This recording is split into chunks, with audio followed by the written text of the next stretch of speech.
Eh bien salut à tous et bienvenue dans cette nouvelle vidéo. Ici Jacquet Santé et Bien-être. Aujourd'hui on se retrouve pour parler d'une maladie bien méconnue. Cette maladie est appelée le syndrome du côlon irritable. On l'appelle aussi le syndrome de l'intestin irritable. Elle est encore appelée la colopathie fonctionnelle.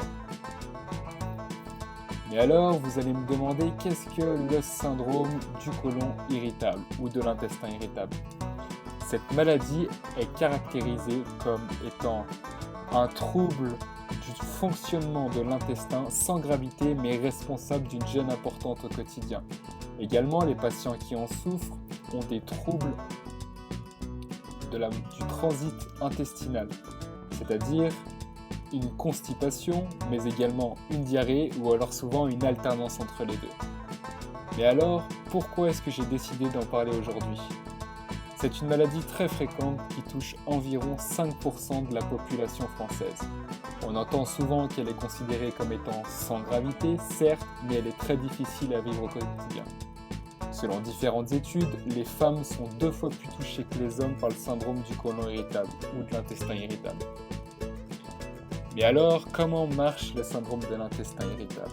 On observe bien souvent un trouble de la motricité intestinale des patients. C'est en effet les contractions de l'intestin grêle ou du côlon qui sont soit trop fortes, soit trop faibles. Les aliments se déplacent alors trop rapidement ou trop lentement. Cela entraîne donc une diarrhée ou une constipation. Ensuite, les personnes qui ont une colopathie fonctionnelle ont des intestins plus sensibles, c'est-à-dire qu'elles vont ressentir plus péniblement des phénomènes pourtant normaux. J'entends par là des ballonnements, des flatulences, mais aussi des douleurs abdominales. Enfin, les personnes atteintes du syndrome du côlon irritable ont souvent des gaz et ballonnements, parfois très intenses, mais aussi très gênants.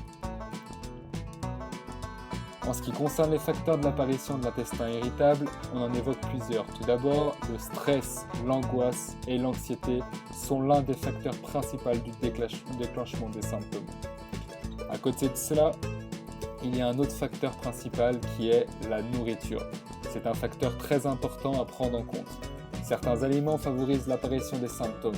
D'ailleurs, vous pouvez trouver dans une autre vidéo sur ma chaîne des conseils des aliments à favoriser pour réduire les symptômes du côlon irritable.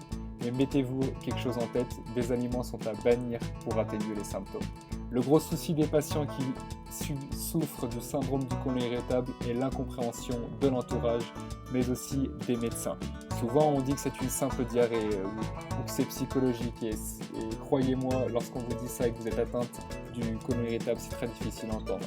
À côté de cela, le problème, c'est qu'il n'existe pas de traitement médicamenteux pouvant éradiquer la maladie.